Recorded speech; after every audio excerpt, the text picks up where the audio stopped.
Hello friends, இன்னைக்கு நம்ம பிரென்ட்வுட்னு ஒரு பக்கத்து சிட்டிக்கு போகிறோம். அங்கே என்ன ஸ்பெஷல் அப்படின்னா, அங்கே தான் நம்ம செரி பிக்கிங் பண்ண போகிறோம்.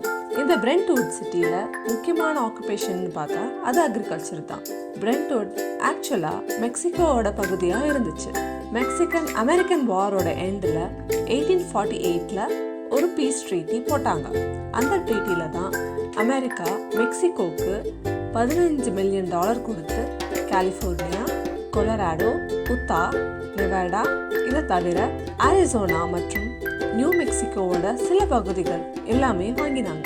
இந்த ட்ரீட்டிக்கு முன்னாடியே 1835 ஒரு கிராண்ட் மூலமா மெக்சிகோ என்ன செஞ்சிருக்காங்கன்னா, ரான்ச்சோ லாஸ் மெகானோஸ்னு ஒரு 13,000 ஏக்கர் லேண்டை ஹோசே நொரேகோன்ற சான் ஹோசேயோட மேயருக்கு கொடுத்தாங்க. சான் ஹோசே கலிஃபோர்னியால இருக்கிற ஒரு சிட்டியோட பேரு. இந்த ரான்ச்சோ லாஸ் மெகானோஸ்ல தான் இன்றைய பிரென்ட்வுட் இருந்துச்சு. பிற்காலத்துல, அதாவது 1837 ஜான் மார்ஷ்ன்ற ஒரு செல்வந்தர் அந்த லேண்டை வாங்கினாங்க. ஜான் மார்ஷோட பூர்வீக வீடு பிரென்ட்வுட்ன்ற டவுன்ல இங்கிலாந்துல இருந்துச்சு. ஜான் மார்ஷோட ஞாபகமா அந்த இடத்துக்கு பிரென்ட்வுட்னு பேர் வச்சாங்க. 1948 தான் பிரென்ட்வுட்க்கு சிட்டின்ற அடையாளம் கிடைச்சது. வாங்க இப்ப நம்ம பிரென்ட்வுட்க்கு போலாம்.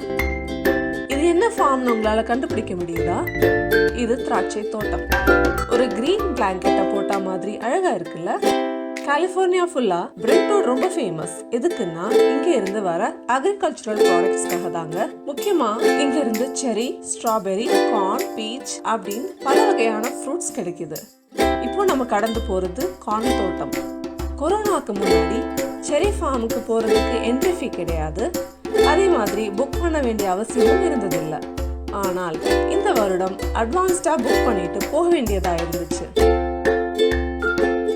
ஒவ்வொரு ஃபார்முக்கும் அவங்க வெப்சைட்ல போய் புக் பண்ணணும். நாங்க போன ஃபார்முக்கு பர் ஹெட் $4.50 பே பண்ணி புக் பண்ணினோம். இதுல $1 தான் என்ட்ரி ஃபீ. பாக்கி $3 என்ன ஆச்சு அப்படின்றத நம்ம பின்னாடி பார்க்கலாம். இப்போ நம்ம $4 பே பண்ணினதுக்கு அப்புறம் நம்ம இமெயிலுக்கு ஒரு QR கோட் அனுப்புறாங்க. அந்த QR கோடை ஸ்கேன் பண்ணி பார்த்தா எத்தனை பேருக்கு புக் பண்ணியிருக்கோம்ன்றது தெரிய வருது. ஸோ செரி பிக்கிங்கோட முக்கியமான கான்செப்ட் என்னன்னா, நம்ம எவ்வளவு செரி வேணா பறிச்சு சாப்பிட்டுக்கலாம். சாப்பிட்ட செரிக்கு பே பண்ண வேண்டாம். பட் அந்த டீலிங் எனக்கு ரொம்ப பிடிச்சிருந்துச்சு. நம்ம எவ்வளவு செரி பறிச்சு அதை பேக்ல போட்டு எடுத்துட்டு வெளியில வரோமோ அந்த செரிக்கு மட்டும் பே பண்ணினா போதும். இன்னொரு முக்கியமான ரூல் என்னன்னா, நம்ம எவ்வளவு செரி பறிச்சுட்டு வந்தோமோ அது எல்லாத்தையுமே நம்ம பே பண்ணி வாங்கிதான் ஆகணும். அதை அங்கேயே கொடுத்துட்டு வந்துடலாம்ல நினைக்க முடியாது. இந்த ரூலை ஒட்டி ஒரு சுவாரஸ்யமான அனுபவம் சொல்றேன், அதையும் கேளுங்க. முதல் தடவை வரும்போது எங்களுக்கு இந்த ரூல் தெரியாம போச்சு. அங்கே கொடுத்துட்டு போயிடலாம் நினைச்சுக்கிட்டு நாங்க பாட்டுக்கு செரி பழத்தை இஷ்டத்துக்கு பறிச்சு போட்டுட்டோம். கடைசியில வந்து வெயிட் போட்டு பார்த்து கால்குலேட் பண்ணினா $50 வந்துடுச்சு. அப்படியே ஷாக் ஆயிட்டோம். அப்போ யூஎஸ்க்கு வந்த புதுசு வேறையா, $50 ரொம்ப பெரிய தொகையா தெரிஞ்சிச்சு. அதை அப்படியே இந்தியன் ருபீஸ்ல கன்வெர்ட் பண்ணி பார்த்தாக்க $3500 வந்துச்சு. அப்படியே அப்பா, செரி பழம் சாப்பிடறதுக்கு $3500 செலவு பண்ணுமா அப்படின்னு நினைச்சுக்கிட்டு எங்களுக்கு இவ்வளவு செரி வேண்டாம், எங்களுக்கு இந்த ரூல் தெரியாதுன்னு சொல்லி பார்த்தோம். அதெல்லாம் முடியாது, நீங்க வாங்கிதான் ஆகணும்னு அவங்க சொன்னாங்க. நல்ல வேலையா இந்த உரையாடலை கேட்டுட்டு இருந்த ஒரு அம்மா வந்தாங்க. அவங்க 4 குழந்தைங்க கூட வந்ததுனால அவங்களால பறிக்க முடியல அப்படின்னு சொன்னாங்க. நான் வேணும்னா இந்த செரிய உங்ககிட்ட இருந்து வாங்கிக்கட்டுமான்னு கேட்டாங்க. ரொம்ப தங்கமா போச்சு. மகராசியா இருங்கன்னு அவங்க கிட்டே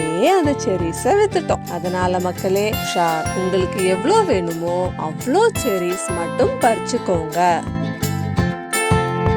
பே பண்றதுக்கு கேஷ் ஆர் கார்டு யூஸ் பண்ணிக்கலாம். வெளியில வந்ததுக்கு அப்புறம் நம்ம பறிச்சு பேக்ல கேரி பண்ற செரி எவ்வளவு இருக்குன்னு வெயிட் போட்டு பாப்பாங்க. இங்க வெயிட்லாம் பவுண்ட் கணக்கு தாங்க. அதாவது ஒரு பவுண்ட் 454 கிராம். இப்போ செரியோட ரேட் எப்படின்னா, ஒரு பவுண்டோட விலை $3. நம்ம ஏற்கனவே பே பண்ணின $3 இப்பதான் சீனுக்குள்ளவே வருது. அதாவது நம்ம ஏற்கனவே பே பண்ண $3 இப்போ அவங்க குறைச்சுப்பாங்க. சப்போஸ் நம்ம பறிச்ச செரி 10 பவுண்டுக்கு இருக்கு அப்படின்னா $35 ஆச்சு இல்லையா?